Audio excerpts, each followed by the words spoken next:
Okay, सो हमने successfully create और edit को अंडरस्टैंड कर लिया, वर्क फ्लो डीबगिंग का प्रोसेस थोड़ा सा अंडरस्टैंड कर लिया। अब हम इसके डिलीट पे आ जाते हैं। मुझे यहाँ पे डिलीट का बटन ऐड करना है और जैसे यूज़र डिलीट पे क्लिक करेगा तो मुझे डेटाबेस में से डिलीट करवाने का एक्शन भी ऐड करना है।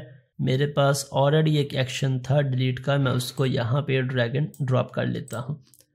यहाँ पे मेरे पास कस्टमर नहीं है, मैं शिफ्ट टैब प्रेस करूँगा तो ये पीछे चला जाएगा, सिंपल टैब प्रेस करूँगा तो ये आगे आ जाएगा।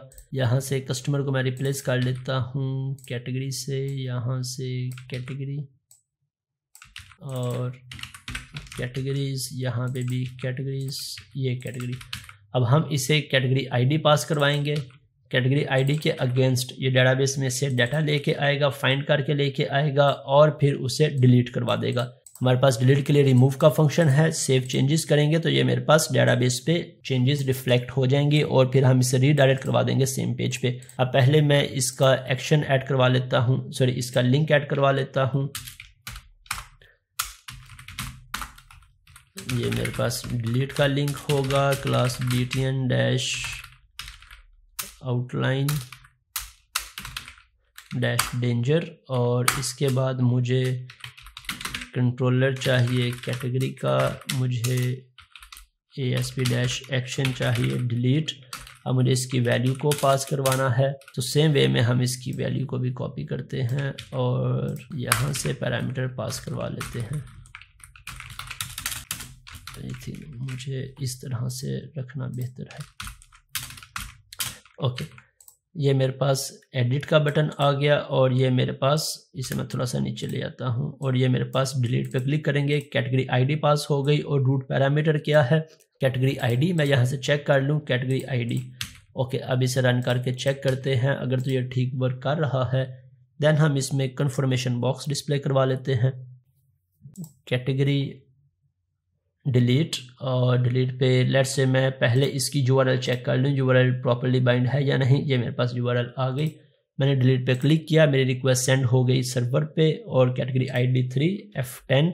मैं इसे डीबग कर लेता हूँ F10 और ये मेरे पास कैटेगरी आ गई F10 डेटाबेस में से रिकॉर्ड डिलीट हो गया। अब मैं इसे कंटिन्यू कर देता हूँ तो ये लिस्ट पे मेरा रीडायरेक्ट हो जाएगा, डिलीट हो गया। मैं यहाँ से ब्रेक पॉइंट रिमूव करके इसको चेक करता हूँ, डिलीट पे क्लिक किया तो ये मेरा रिकॉर्ड डिलीट हो गया। अब मुझे इस पे कंफर्मेशन बॉक्स डिस्प्ले करवाना है। हम फिल वक्त के लिए जावास्क्रिप्ट की कंफर्मेशन को यूज कर लेते हैं। वो कैसे यूज करना है, यहाँ से या मैं इसकी ID असाइन करवाऊँ, ID equal to btn dash delete, और जब भी यूज़र इस पे क्लिक करे मैं जावास्क्रिप्ट में जाने के बाद उसको एक्सेस करूं,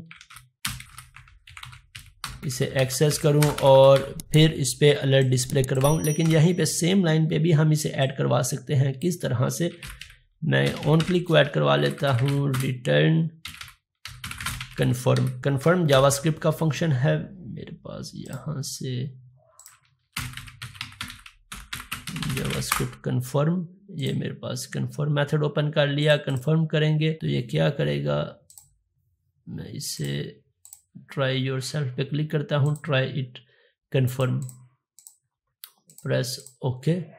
अगर मैं वापस जाता हूँ यहाँ से confirm, press a button, confirm again, confirm yes no okay, जो सभी बटन हम करवाना चाहें तो हम इस तरह से कन्फर्मेशन बॉक्स को यूज कर सकते हैं। क्या फंक्शन है, सिंपल कन्फर्म का फंक्शन है जो कि ट्रू और फॉल्स हमें रिटर्न करवाएगा।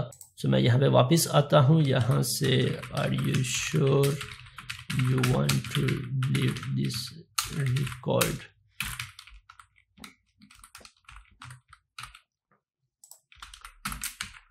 ओके। अब मैं इसे रन करके देखता हूँ। अगर तो यूज़र यस पे क्लिक करेगा तब मेरी ये रिक्वेस्ट सर्वर पे सेंड हो जाएगी। अगर यूज़र क्लिक नहीं, नो पे क्लिक करेगा या कैंसिल पे क्लिक करेगा तो ये रिक्वेस्ट सेंड नहीं होगी। अब मैं डिलीट पे क्लिक कर रहा हूँ, मेरा कन्फर्मेशन शो नहीं हो रहा, मेरा कन्फर्म बॉक्स क्यों शो नहीं हो रहा, क्योंकि यहाँ पे इस लाइन में मेरी एक प्रॉब्लम है। क्या प्रॉब्लम है कि जावास्क्रिप्ट में यही मसला है कि अगर आप पहले डबल कोट्स को यूज कर रहे हैं तो बाद में आपको डबल कोट्स को यूज नहीं करना, बाद में आपको सिंगल कोट्स को यूज करना है। और अगर पहले आप सिंगल कोट्स को यूज कर रहे हैं तो बाद में आपको डबल कोट्स को यूज करना है। अब मैं इसे रन करके देखता हूँ।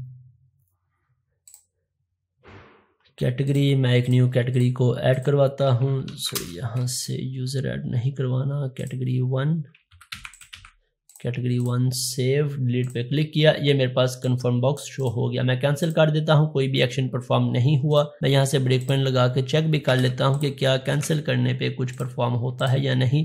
मेरा ब्रेक पॉइंट हिट नहीं हो रहा, इट मीन्स कैंसिल किया कुछ भी नहीं हो रहा। लेकिन जैसे ही मैं ओके पे क्लिक करूँगा रिक्वेस्ट सेंड हो गई मेरे सर्वर पे और ये मेरा रिमूव करवा देगा। अब यहाँ से ये रिटर्न करवा रहा है येस और नो। ये फंक्शन मेरा अगर मैं ओके पे क्लिक करूंगा येस रिटर्न करवाएगा, ट्रू रिटर्न करवाएगा, कैंसिल पे क्लिक करूंगा तो फॉल्स रिटर्न करवाएगा। और अगर ये ट्रू है तब मेरी ये रिक्वेस्ट एग्जीक्यूट होगी, अगर ये फॉल्स रिटर्न हो रहा है तब ये रिक्वेस्ट एग्जीक्यूट नहीं होगी। ओके, सो अब हमारे इस कैटेगरी पे क्रूड ऑपरेशंस परफॉर्म हो चुके हैं, क्रिएट, अपडेट, डिलीट, इनके बेसिक लॉजिक्स। इसके बाद हमने इनको डीबग करने का प्रोसेस, अपनी रिक्वेस्ट को ट्रैक करने का प्रोसेस, पैरामीटर्स ट्रैक करने का प्रोसेस, काफी कुछ इसमें लर्न किया, अंडरस्टैंड किया। फर्दर मैं इसको प्रोडक्ट्स पे अप्लाई करूंगा। प्रोडक्ट्स में अब फर्दर कुछ न्यू कॉन्सेप्ट्स हैं जो हमने लर्न करने हैं यहाँ पे प्रोडक्ट, और फिर उसके बाद हम इस प्रोजेक्ट की यूआई को थोड़ा सा डिज़ाइन करेंगे प्रॉपरली, बूटस्ट्रैप थीम को अप्लाई करेंगे और फिर इस सेक्शन को या इस सीरीज को वाइंड अप कर देंगे।